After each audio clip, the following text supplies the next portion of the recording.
The dog stopped first. That was what everyone remembered afterward. Not the speeches, not the folded flags, not the long row of officers standing at attention in the October cold. What they remembered was the moment a 100-pound German shepherd named Havoc planted all four paws into the ground and refused to move. The ceremony at CFB Trenton had been running smoothly for 40 minutes. The base chapel lawn had been converted into an outdoor memorial space. White chairs arranged in perfect rows, a podium draped in the Canadian flag, and 7 military working dogs sitting at heel beside their handlers along the left flank of the formation. Each dog wore a black ribbon on its vest. Each handler wore the same pressed expression, the kind that takes years to learn and never becomes natural. It was a posthumous service for Sergeant Reid, a dog handler who had died 3 months earlier in a training accident at Gagetown. The kind of loss that doesn't make the news, that gets absorbed quietly into the institution and processed through forms and folded fabric and carefully worded eulogies. His family sat in the front row, his parents, his brother, a few cousins, looking the way families look at these things, like they had been emptied out and then asked to sit up straight. Nobody had paid attention to the young woman standing near the back fence. She had arrived early before the chairs were set up and positioned herself at the edge of the property where the grass gave way to a gravel path running along the perimeter. She wore civilian clothes, a dark green canvas jacket, worn jeans, waterproof boots that had seen better days. Her hair was pulled back loosely, and she had the kind of stillness about her that people sometimes mistake for disinterest. She wasn't disinterest. She was the opposite of it. She stood with her arms crossed lightly over her chest and watched everything with the focused attention of someone who has learned to observe without being observed. Her name was Neve Harrold. She was 26 years old, and she had driven 11 hours from a small property outside Sudbury to be here, though she had told no one she was coming. The chaplain had begun reading from a letter Sergeant Reid had written to his unit before his last deployment. The kind of letter soldiers write and hope never to have read aloud when Havoc moved. The dog didn't bark, didn't lunge. He simply turned his head, slowly, the way dogs do when they catch something on the air that doesn't belong to the moment. His handler, Master Corporal Theo Gauthier, felt the subtle shift in the leash and glanced down. Havoc's ears were forward, his nose was working. "Easy," Gauthier murmured, barely above a breath. Havoc did not go easy. He turned his body 45 degrees, pulling the leash taut, and made a sound that Gauthier had never heard from him in 3 years of partnership. A low, broken whine that seemed to come from somewhere deeper than the dog's chest. It was not an alert. It was not aggression. It was something else entirely, something that made the officer standing beside Gauthier take a small involuntary step back. Then the dog beside Havoc moved. Storm, a Belgian Malinois, 4 years old, decorated twice for narcotics detection, lifted her nose, turned, and made the same sound. Then the third dog, then the fourth. Within 20 seconds, all 7 military working dogs had turned away from the formation, pulling their handlers off balance, straining toward the back of the property. The handlers struggled to maintain control. One officer stumbled. The chaplain stopped reading. The family in the front row turned in their seats. 200 people went completely silent. The dogs were pulling toward the back fence, toward the gravel path, toward the young woman in the green jacket standing alone at the edge of the property. A warrant officer moved toward her first. His name was Vincent Okafor, and he had the broad, careful manner of a man who had spent 20 years making sure things did not get out of hand at exactly the wrong moment. "Ma'am," he said, keeping his voice low, "this is a restricted service. I'm going to need to ask you to." "I know," she said. "I'll go."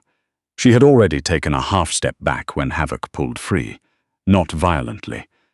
Gauthier would say later, in the debriefing that followed, that he had never felt the leash go that way before, not snatched, not yanked, just released, as if the dog had made a decision and the leather simply agreed. Havoc covered the distance to the fence in 4 seconds flat. He pressed himself against the chain link and pushed his muzzle through the gap and made a sound that nobody in attendance had a word for, except the young woman, who closed her eyes when she heard it. "Hey, bud," she said softly. "Hey!" She reached through the fence and put her hand on the dog's face. Havoc went still.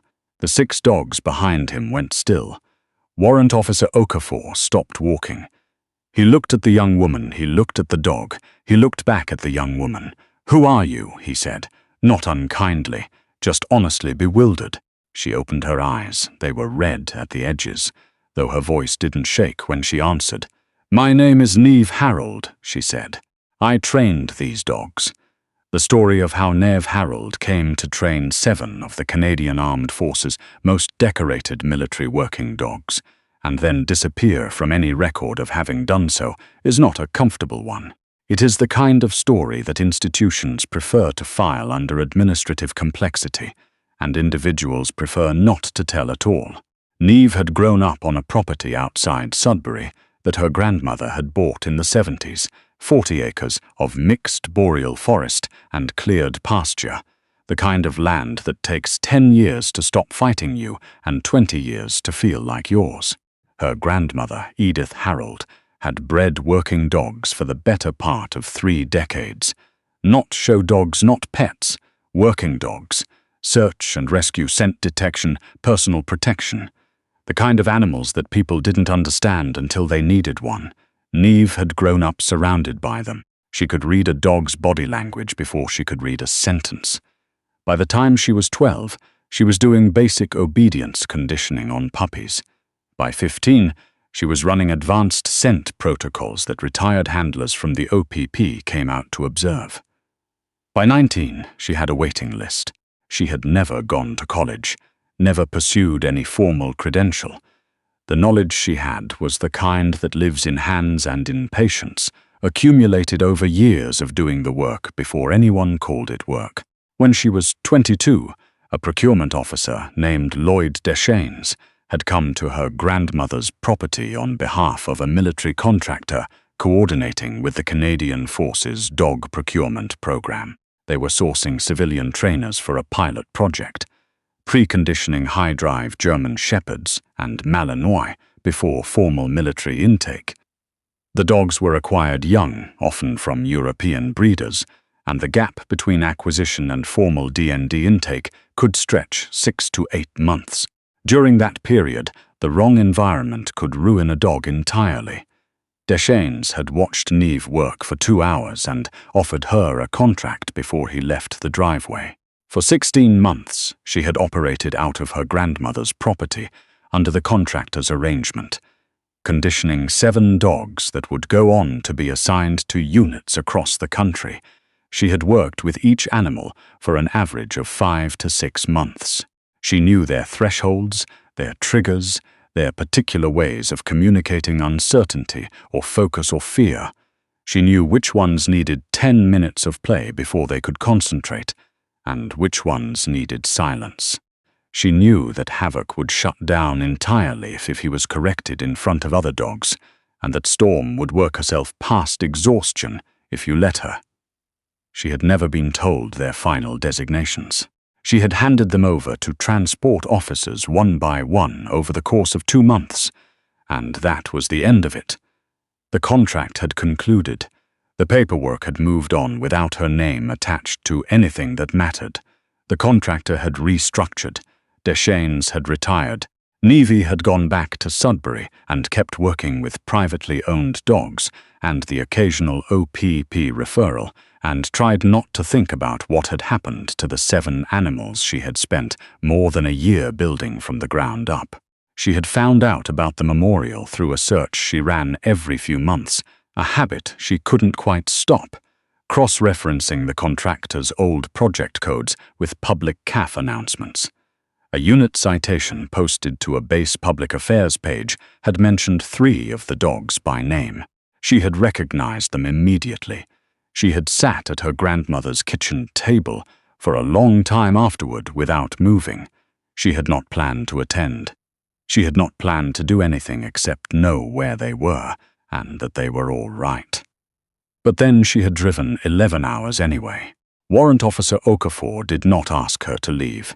He went back to the formation and had a quiet conversation with the presiding officer, Major Diane Folds, who listened without expression and then asked a single question. Okafor returned to the fence. "Major Folds would like to know if you're willing to come inside," he said.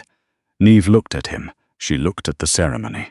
She looked at the family in the front row, who were watching her with the particular attention of people who have been sitting with grief for 3 months and are not sure what they are seeing, but feel, instinctively, that it matters. "I don't want to make this about me," she said. "I don't think that's going to be an option," Okafor said, almost gently. She came around to the gate. Okafor held it open. The 7 dogs, still straining against their leashes, made a sound collectively that the chaplain would later describe as something between a greeting and a release, the kind of sound that has no tactical category and belongs entirely to the animal. Neve walked through the gate, and the dogs came to her. Not all at once. They were still leashed, their handlers still managing them, but one by one, as she moved down the line, each animal pressed against her. Havoc put his entire head against her chest. Storm sat and leaned into her leg with a weight that didn't match her size. A third dog, a young shepherd named Copper, the most recently assigned, pressed his nose against her wrist and stood there, not moving, for a long moment. Nobody in the assembled crowd said anything. Neve moved down the line with the quiet efficiency of someone who has done this 10,000 times. She touched each dog in turn. She checked their eyes, their posture, the way they were carrying their weight. Not a performance, an assessment. The kind that happens between 2 parties who have a history together. When she reached the end of the line, she turned and faced the family in the front row without seeming to mean to. Sergeant Reid's mother was watching her. She was a small woman in her 60s with white hair cut close, and the way she was looking at Neve contained something that wasn't quite a question, more like the beginning of an understanding. "Did you know my son?" she asked. Her voice carried in the stillness. "No," Neve said. "I'm sorry. I didn't. But you knew these dogs, yes?" The woman nodded slowly. She looked at Havoc, who was still pressed against Neve's side. She looked at the ribbon on his vest. "He talked about them," she said. "Every time he called home, he said the dogs were the most honest part of the job." She paused. He said Havoc reminded him of himself when he was young. Stubborn, not afraid of much, just needed someone to see what he was capable of. Neve didn't say anything for a moment. When she spoke, her voice was even. "That's accurate," she said. "That's exactly right." The ceremony resumed. Nobody asked Neve to leave, and nobody asked her to stay, and so she stayed. She stood at the edge of the formation, slightly apart from the family, and slightly apart from the unit, in the particular position of someone who belongs to a situation, but not to any of its categories. The chaplain finished reading the letter. A junior officer performed the folding of a second flag, one that had flown over the base during Reid's last week there, and presented it to Reid's father, who accepted it with both hands and did not look up for a long time afterward. When it was over, when people began to move, and the silence dissolved into the particular quiet murmur of gatherings that have concluded, Major Folds approached Neve directly. Major Diane Folds was 43 years old, had served in 2 overseas postings, and had the manner of someone who had seen a great deal and made peace with most of it. She looked at Neve the way she might look at a piece of equipment she hadn't been told about. Not suspicious, not hostile, simply trying to understand the function. "Walk with me," she said. They walked to the edge of the property, out of earshot of the dispersing crowd. The dogs had a combined alert total of 47 successful operations in the last 2 years, Folds said. 0 critical handler errors. 0 training regressions. Our assessment team flagged them repeatedly as exceptional cohort. We couldn't explain the consistency. Neve looked out at the fence line. "You explained it today," Folds said. I just gave them a foundation, Neve said. The handlers built on it. The dogs did the work. I'm not interested in debating credit, Folds said. I'm interested in what happened to the documentation of your involvement. Neve was quiet for a moment. It went with the contractor. When the company restructured, a lot of the project records were absorbed into the new entity, or lost. I wasn't in a position to advocate for myself in that process. Folds absorbed this. You're aware that your name appears nowhere in the program records. Yes, that the dogs were designated as having been sourced and preconditioned through a DND-approved facility with certified staff. Yes, and you said nothing. Neve turned to look at her. Who would I have said it to? Folds didn't answer immediately. It was not, Neve understood, because she didn't have an answer. It was because the answer was the wrong shape for the moment, too institutional, to be honest. I want to have a longer conversation with you, Folds said finally. Not today, but soon. About what? About what it looked like when you were doing this work. The methodology, the protocols, the instincts you use that aren't written down anywhere. She paused. We have a new intake cohort coming in spring. 8 dogs. The trainer we contracted has had to withdraw for medical reasons. Neve said nothing. I'm not authorized to offer you anything right now, Folds said. I want to be clear about that. This is a preliminary conversation. I understand. But I want you to consider it. Neve looked back at the formation, where the handlers were managing the dogs as they were loaded into transport vehicles for the return to kennels. Havoc paused at the back of the vehicle and turned his head, and even at that distance, even across all that space, his gaze found her before he stepped inside. I never stopped considering it, Neve said. What happened next unfolded slowly, the way things in institutions always do when they are trying to correct something they were never supposed to get wrong in the first place. Major Folds made calls. Records were located, cross-referenced, and in several cases quietly amended. A procurement officer in Ottawa spent 3 days reconstructing a paper trail that should never have gone missing. A retired administrator named Gordon Chenier, who had overseen the original contract, gave a written account confirming Neve's role and the duration of her involvement. He apologized for the administrative failure with the measured sincerity of someone who has spent a long time knowing he should have done something sooner. The dogs were examined by the program's veterinary assessor, who noted their unusual behavioral consistency and the quality of their foundational conditioning in a report that was forwarded to the program director. The report used the phrase exceptional early socialization and task habituation 4 times. None of this was public. None of it made the news. It moved through internal channels the way these things do, documented and rerouted, and eventually resolved into something that looked, from the outside, like an administrative correction rather than the acknowledgement of a significant wrong. But within the program, people knew. Gauthier found out 2 weeks after the ceremony. He called Okafor, who had already been briefed. Okafor called the 2 other handlers who had been at Trenton that day and hadn't yet heard. The conversation spread the way information spreads in close-knit units, not formally, not publicly, but completely. Within a month, everyone who worked with those 7 dogs knew who had built them. A corporal named Adeze Mbeki, who handled Storm and had been doing so for 14 months, drove from her posting in Petawawa to Sudbury on a weekend pass. She brought coffee and sat at Neve's kitchen table for 2 hours. She didn't have a specific reason for coming, she explained. She just wanted to meet the person who had taught Storm that she was allowed to communicate uncertainty without being corrected for it. That single protocol, Mbeki said, had changed how she worked. It had made her better. Storm used to check in with me, Mbeki said. Not all dogs do that. Most of them are just executing. She would look back at me at a decision point, like she was asking, like she genuinely wanted to know what I thought. I asked the program trainers where that came from, and they said it wasn't in the intake documentation. It's a consent-based check-in protocol, Neve said. I use it with all high-drive dogs. Keeps them from overcommitting in ambiguous environments. Mbeki looked at her. That's not in any manual I've ever read.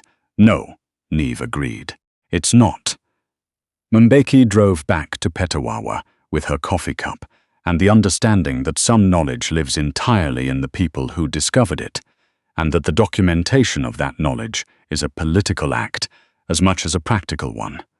In late November, Neve received a formal letter from the program director. It was written in the careful, measured language that institutions use when they are trying to say something significant without committing fully to the weight of it. It acknowledged her contribution to the program's early cohort. It noted that her involvement had been insufficiently documented. It expressed the program's interest in engaging her in an advisory capacity for the upcoming intake. It did not use the word apology. These letters rarely do. Neve read it twice at the kitchen table while her grandmother's old collie, Marsh, lay across her feet and snored lightly. Outside, the first serious snow of the season was beginning to come down across the 40 acres, covering the training ground and the fence lines and the cleared pasture where she had spent hundreds of hours working dogs that the institution had eventually taken credit for. She wrote back the same evening, 1 page. She accepted the advisory role. She outlined 3 conditions, not demands, not ultimatums, conditions. She wanted a formal methodology record created and attributed correctly.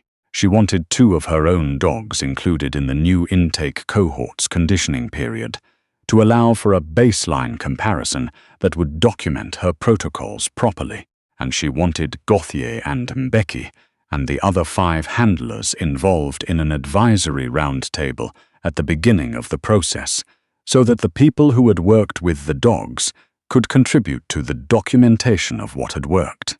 The program director agreed to all 3 conditions within a week. The first day back on a formal training ground was in early December at a facility outside Trenton that the program used for pre-intake conditioning.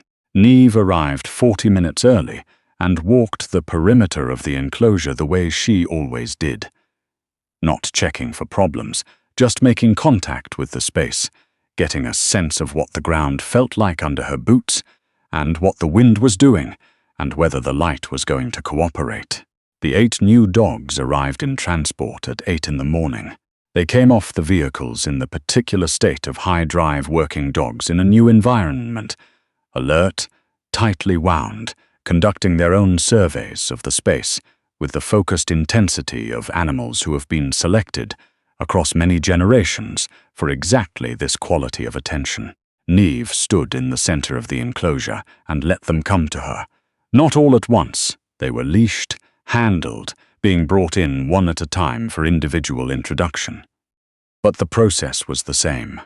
She crouched to their level. She let them lead the greeting. She watched their ears, their tails, the way they placed their feet.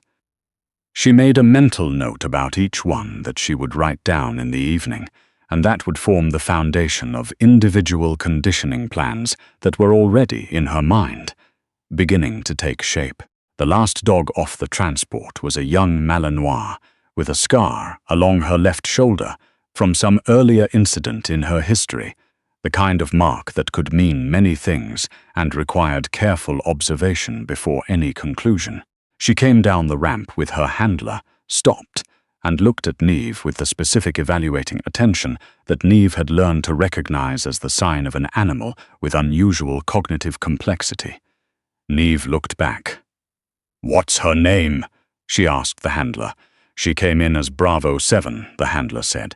"We haven't designated her yet." Neve looked at the dog. The dog looked at Neve. Something moved between them that was not yet anything. Just the beginning of a working relationship. The first line of a long collaboration, the particular silence that precedes understanding. "We'll figure it out," Neve said. The ceremony at Trenton is not widely remembered outside the people who were there. It did not make the national news.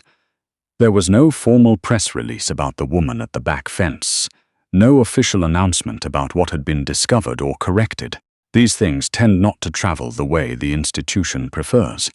But the handlers talked, the way handlers do, in the specific vocabulary of people who spend their professional lives with animals and understand instinctively that what makes a dog exceptional is almost always traceable to a particular human being, somewhere in its history, who chose to pay full attention. Gauthier told the story of the ceremony to everyone who asked and some who didn't. He had a particular way of describing the moment havoc went to her, the way the dog had been perfectly composed for 40 minutes, and then, in the space of a few seconds, had simply decided that nothing else in his environment mattered. He said it without editorial comment, because he felt the facts were sufficient. Mbeki told her version differently. She focused on Storm, on the way Storm had made that sound, the one that had no tactical category, the one that was not a working communication, or an alert or an expression of threat. She said she had trained with Storm for over a year and had never heard it, and she thought about it sometimes, about what it meant that a dog could hold something that quiet for that long and still recognize it instantly the moment it was given something to reach toward. Sergeant Reid's mother, whose name was Colette Reid, wrote a letter to the program director in January. It was not a complaint and not a request.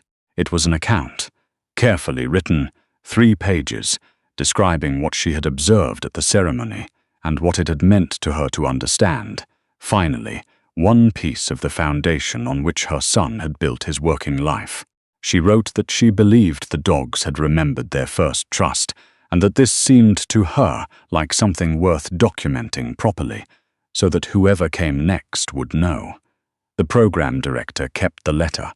He did not file it. He kept it in the left drawer of his desk, in the particular way people keep things they return to.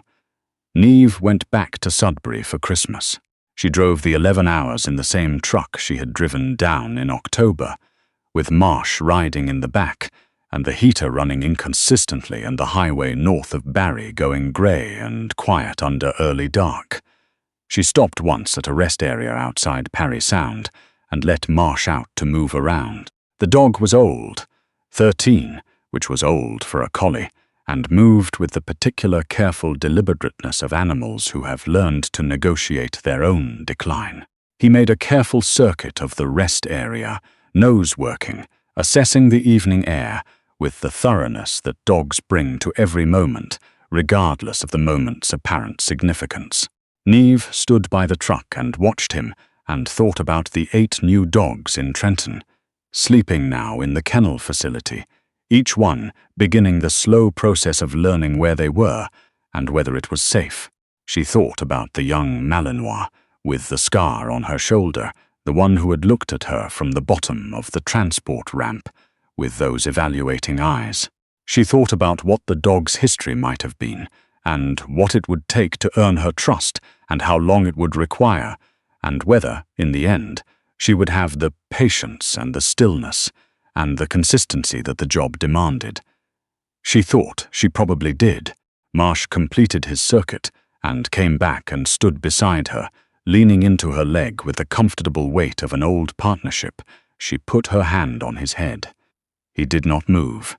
The parking lot was empty, and the snow was coming down, and somewhere to the north, her grandmother's property was waiting, the 40 acres, the training ground, the kennels, the particular smell of hay and cold air and pine that meant she was almost home. She got back in the truck. She drove north. The road was quiet. She was already thinking about spring.